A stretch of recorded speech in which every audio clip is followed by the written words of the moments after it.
You wake up every morning thinking you're in control. You believe you decide how your day unfolds, how you respond to the world, and who you become in the moments that test you. But if you're honest, really honest, you'll see the truth. Most of us are slaves, not to chains or systems, but to something far more dangerous. We are slaves to our anger.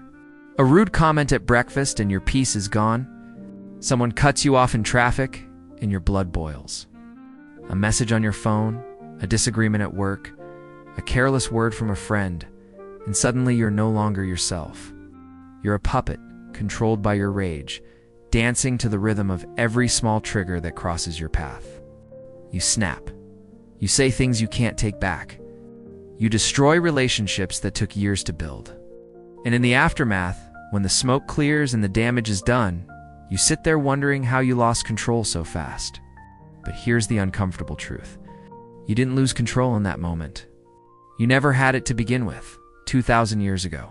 Men understood this reality better than almost anyone who has ever lived. Marcus Aurelius, the emperor who ruled the most powerful empire on earth, yet saw himself as a servant of reason. Seneca, the advisor to tyrants who learned that external power means nothing if you cannot govern yourself. And Epictetus, the slave who became one of history's greatest philosophers because he discovered that true freedom exists only within. These men lived in different circumstances, faced different battles, but they all came to the same conclusion. Anger is not strength. It is not justice. It is not passion or conviction. Anger, they said, is a brief madness. It is the mind losing its grip on reality, surrendering its throne to chaos. And if you want to reclaim your life, if you want to stop being a slave to your emotions, you must learn what they learned. You must master anger before it destroys you. And the Stoics knew how to do this in 3 seconds. Imagine this. You're sitting in your car after a long day. Traffic is crawling. Your mind is already somewhere else, thinking about everything you need to do when you get home. Then it happens. Someone swerves in front of you without signaling, nearly clipping your car, forcing you to slam on the brakes. Your heart races. Your jaw tightens. Heat rises in your chest, and in that split second, a voice inside you screams for revenge. Honk the horn. Tailgate them. Roll down the window and let them know exactly what you think. That impulse feels justified, doesn't it? It feels like the right thing to do. But here's what the Stoics understood. That impulse is not you. It's your ego, wounded and desperate to reassert dominance. It's your body, flooded with adrenaline, preparing for a fight that doesn't exist. And if you act on it, if you let that impulse become your action, you've already lost. You've given your power away to a stranger who doesn't even know you exist. The Stoics practiced something radical in moments like these. They practiced the pause, not suppression, not pretending the anger isn't there, but a deliberate, conscious pause between what happens to you and how you choose to respond. Marcus Aurelius called this the gap where freedom lives. Seneca said that the first step in controlling anger is to recognize it the moment it arises, before it takes root in your soul. Epictetus taught that we are disturbed not by events, but by the views we take of them. In that pause, that sacred space of 3 seconds, the Stoic does not ask himself what he feels. He asks himself what is true. He asks whether the situation deserves his peace. He asks whether this stranger, this email, this insult, has the power to define who he is. And almost always the answer is no. The anger begins to dissolve. Not because he's weak, not because he doesn't care, but because he refuses to let the external world dictate his internal state. He reclaims his mind, and in doing so, he reclaims his life. Most people think anger makes them strong. It feels like strength, doesn't it? The surge of adrenaline, the sharpness of your words, the way people back down when you raise your voice. But the Stoics saw through this illusion. They understood that anger is weakness disguised as power. When you're angry, you're not in control. You're reactive, predictable, easy to manipulate.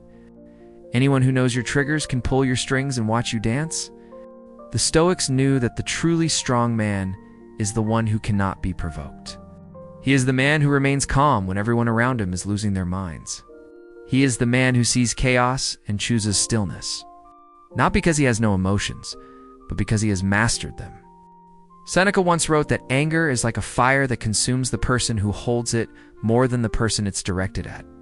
It eats away at your clarity, your health, your relationships. It turns you into something smaller than you are. And the worst part? Most of the time, the person who triggered your anger doesn't even care. They've moved on. They've forgotten. But you're still burning. Marcus Aurelius faced challenges that would break most men. He ruled an empire plagued by war, disease, and betrayal. He dealt with incompetent advisors, corrupt officials, and enemies at every border. He had every reason to be angry, every justification to lash out. But every morning, he reminded himself of one thing. You will meet ungrateful, arrogant, jealous, and selfish people today. They act this way because they do not know good from evil. But I have seen the nature of good and know it is beautiful. I have seen the nature of evil and know it is ugly. And I have seen the nature of the wrongdoer himself and know he is my brother. Not in blood, but in mind, in his share of the divine. Therefore, none of them can harm me, because no one can implicate me in ugliness. This was not naive optimism. This was radical responsibility. Marcus understood that anger only has power if you believe others can steal your peace. But if you know that your peace comes from within, that your virtue is untouchable, then no insult, no betrayal, no injustice can disturb you. You become unshakable. Think about the last time someone disrespected you. Maybe it was a coworker who took credit for your work. Maybe it was someone online who left a vicious comment on something you shared. Maybe it was a family member who said something hurtful. In that moment, you felt justified in your anger. You felt like they deserved to hear how wrong they were. But here's the question the Stoics would ask. Who suffered more? Them or you? They said their words and moved on with their day. But you carried that anger for hours, maybe days. You replayed the conversation in your head. You imagined all the things you should have said. You felt your stomach churn every time you thought about it. You gave them free rent in your mind. And they didn't pay a cent. The Stoics understood this trap. They knew that holding on to anger is like drinking poison and expecting the other person to die. So they practiced letting go. Not because they were pushovers. Not because they didn't value themselves. But because they understood that their time, their energy, and their peace were too valuable to waste on people who didn't deserve it. The Stoics also used perspective as a weapon against anger. Seneca taught his students to zoom out. Imagine you're looking at your life from above, like a bird soaring over a city. You see yourself in traffic, fuming because someone cut you off. But from up here, you see thousands of cars. It's all filled with people dealing with their own stress, their own problems, their own pain. That person who cut you off, maybe they just got terrible news. Maybe they're rushing to the hospital. Maybe they're just as lost and overwhelmed as you sometimes feel. Does that excuse their behavior? No, but it reframes it. It reminds you that their actions are about them, not you. And when you see that, the anger loses its grip. Marcus Aurelius took this even further. He practiced memento mori, the meditation on death. He reminded himself daily that life is short, that one day he would be dust, and that the things he was angry about today would mean nothing in 100 years.